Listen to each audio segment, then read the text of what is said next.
Aqui a gente volta com nossos problemas, que não são poucos. E o governador de São Paulo, Tarcísio de Freitas, participou do programa Direto ao Ponto, aqui na Jovem Pan News, nesta segunda-feira. Vale a pena você assistir, viu? Dá para você assistir pelo YouTube. Tarcísio afirmou que o PCC já domina setores da sociedade. Alertou para a presença dos criminosos nas eleições e pediu união para enfrentar a facção. Roda sonora. Quando a gente pega, por exemplo, a relação dos maiores devedores de ICMS do estado de São Paulo, o que a gente vai ver lá? Por incrível que pareça, operadores de combustíveis. Não por acaso.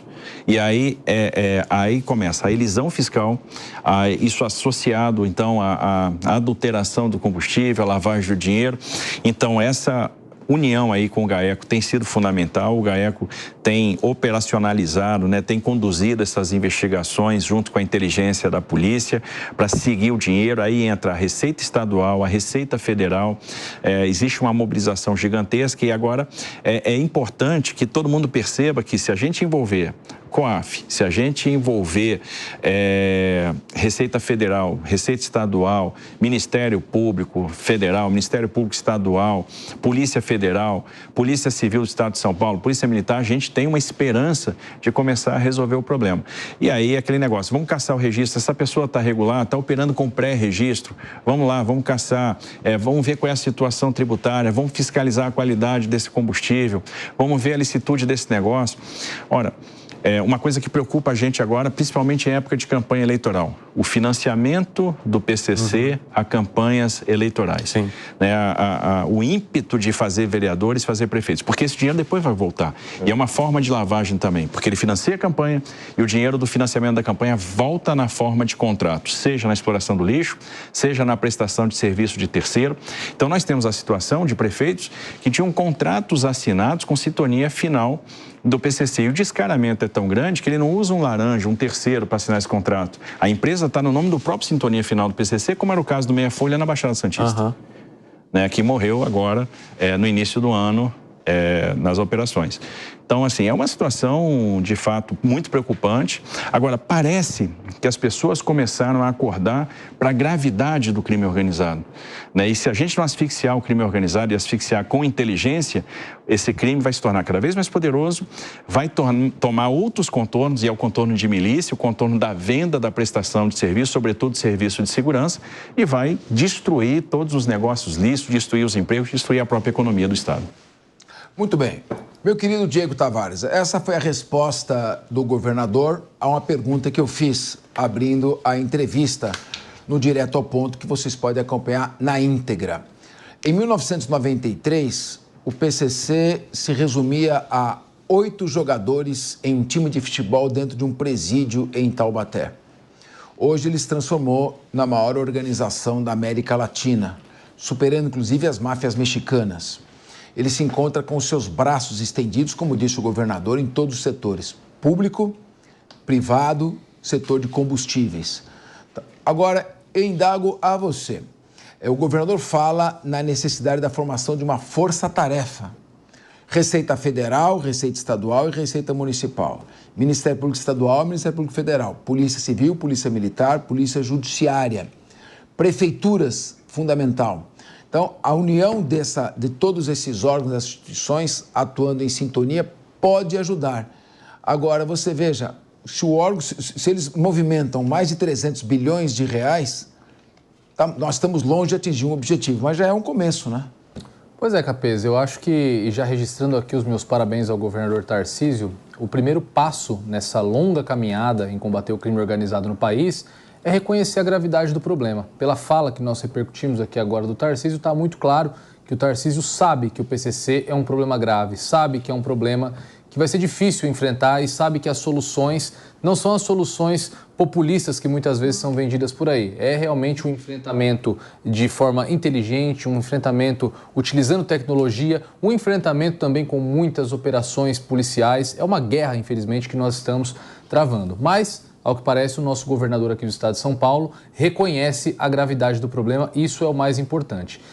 Isso, se de um lado nos deixa tranquilos, de outro lado, saber que tem uma facção criminosa, que, como o senhor mesmo disse aqui, é uma multinacional do crime, é uma grande empresa, praticamente, que movimenta mais de R$1 bilhão por ano, isso só com o tráfico de drogas, é aterrorizante, é aterrorizante. Nós temos poucas perspectivas, pouca coisa boa no horizonte próximo a respeito da possibilidade de eliminação do primeiro comando da capital e de outras facções criminosas. E isso, sem dúvida nenhuma, vai fazer com que esse grave problema que nós enfrentamos de segurança pública se agrave a cada dia mais. A operação do primeiro comando da capital demanda que os índices de violência cresçam. A operação por si só proporciona um aumento no número de crimes, de furtos, de roubos, de homicídios, enfim, toda sorte de violação da legislação penal aqui no nosso país. Então, fica aqui também o meu apelo também às autoridades municipais que reconheçam a gravidade desse problema,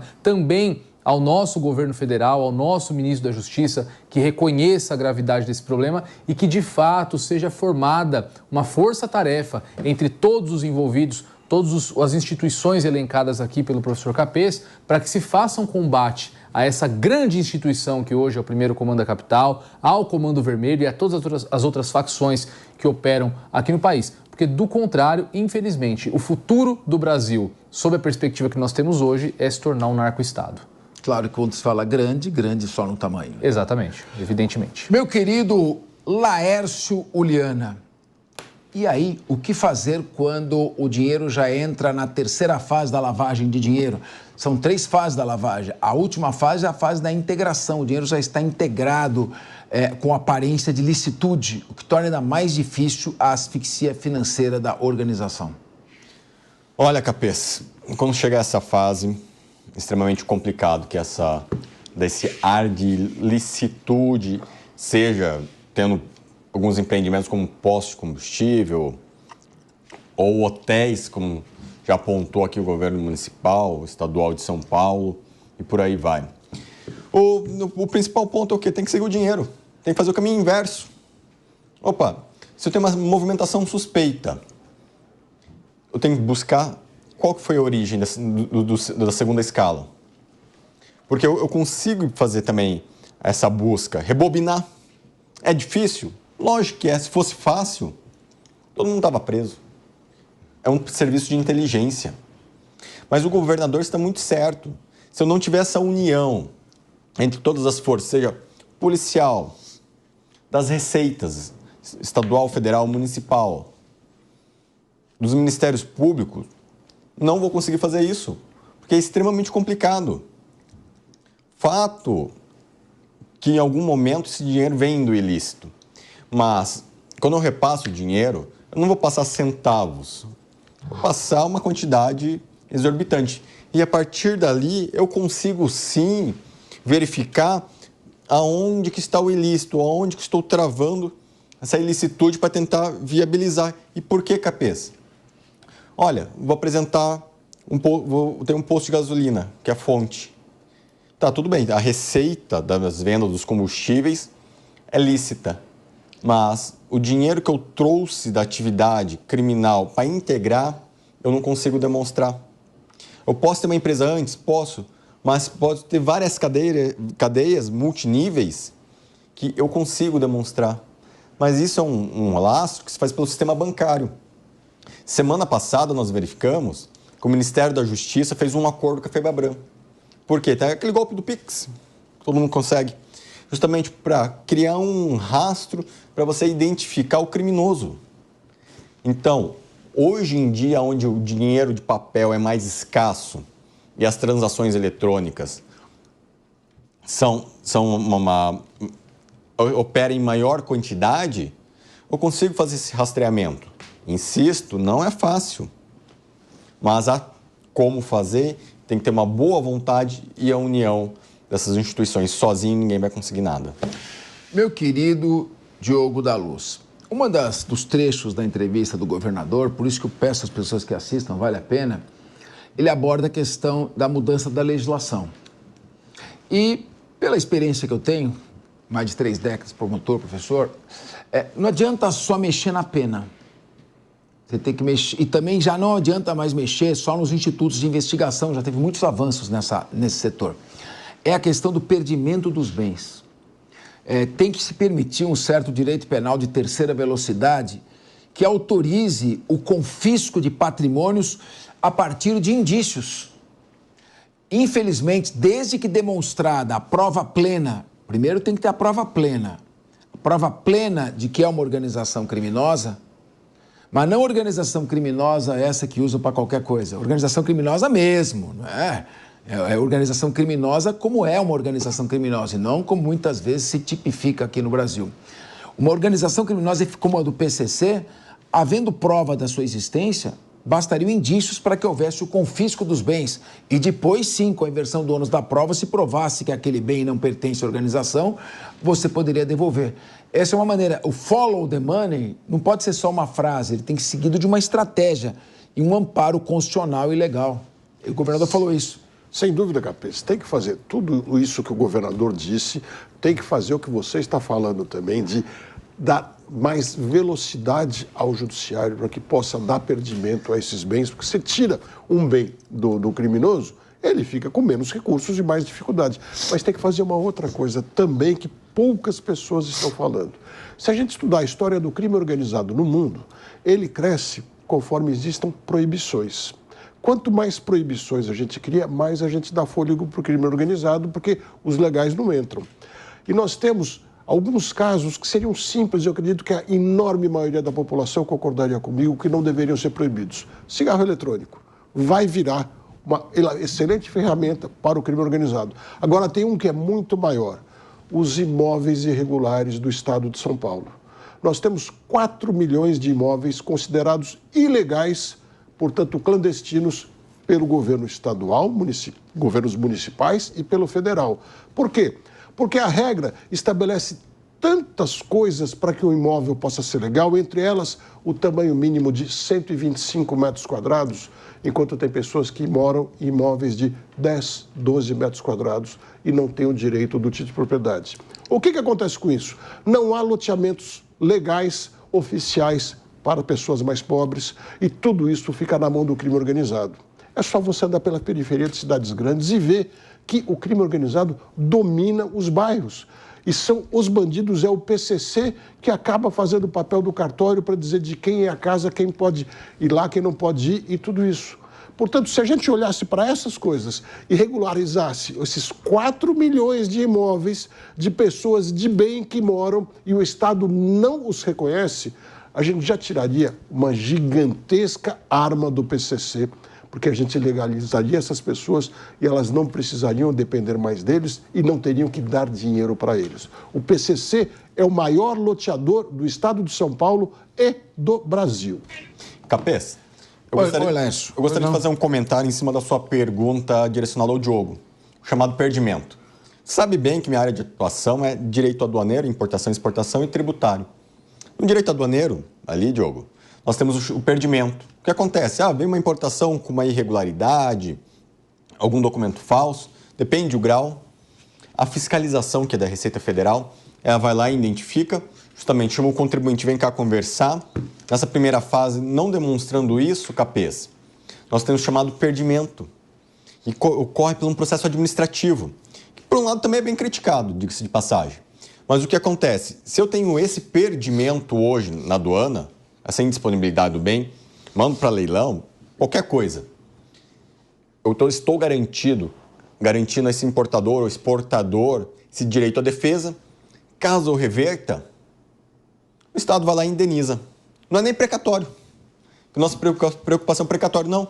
No dia seguinte, reconheceu administrativamente ou judicialmente, o Estado vai lá e indeniza. Mas o que acontece? Essa reversão é mínima. Eu não tenho estatística hoje, mas é muito pequena essa reversão. Então, nós podemos fazer um adequamento, trazer essa ideia hoje, como você bem mencionou, do processo de importação e exportação de direito aduaneiro, implementar aqui na questão administrativa para poder dar esse perdimento. Então, a minha sugestão seria essa, e falar que já existe no Brasil para importação, mas direito penal foge meu campo. As ideias são boas, Mas vamos chamar a polícia. Querida Raquel. O governador Tarcísio, ele se mostra um excelente gestor a partir do momento em que ele enfrenta o problema. E enfrentar o problema, obviamente, causará desconforto naqueles que não querem que a situação seja alterada. Quando ele dá suporte, quando ele dá prerrogativa e, sobretudo, quando ele dá proteção para que a polícia possa atuar, já é um passo muito significativo no combate ao crime. É mostrar para as facções criminosas, para o crime organizado, que o Estado não tolera a presença deles aqui. Quando existem diversas críticas a operações que são feitas, essas operações, elas são acertadas a partir do momento em que o Estado ele está ocupando o lugar que ele nunca deveria ter saído, possibilitando a criação,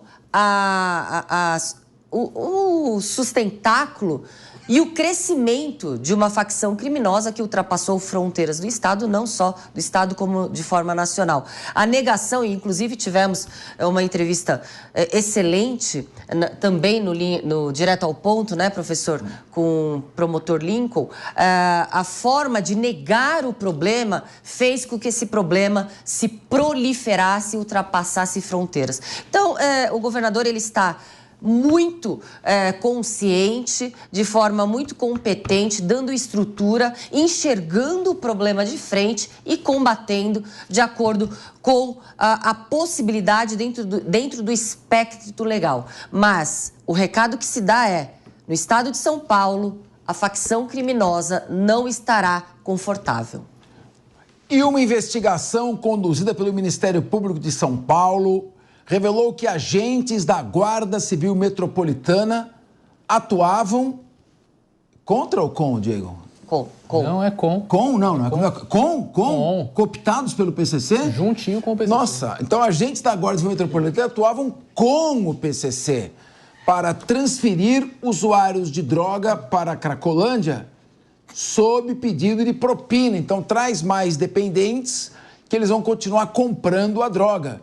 Segundo informações do órgão, os GCMs realizavam ação para garantir a lucratividade da região, chegando a informar os traficantes das operações com antecedência. Está chegando clientela aí, estamos trazendo zumbis. A facção também atua em outras frentes para garantir que a Cracolândia nunca acabe. A Justiça de São Paulo já aceitou as 3 denúncias oferecidas pelo Ministério Público contra os guardas civis e outros criminosos. Ao todo, 19 réus vão responder pelos crimes de tráfico de drogas, associação para o tráfico, lavagem de dinheiro, organização criminosa, comércio ilegal de armas, concussão e violação de comunicação. Tudo que os promotores conseguiram lembrar de artigo no Código Penal. Mas, meu querido Diego Tavares, primeiro, parabéns ao Ministério Público do Estado de São Paulo, parabéns ao Procurador-Geral de Justiça, Paulo Sérgio Oliveira Costa, parabéns ao GAECO, todos os seus integrantes, na pessoa do Lincoln Gaquia, do Luiz Henrique Dalpoz e tantos outros grandes promotores que estão ali nesse GAECO que eu estou gostando. Está sendo GAECO, indo para cima do crime organizado, exatamente. Raiz, não Nutella. Parabéns pelo trabalho.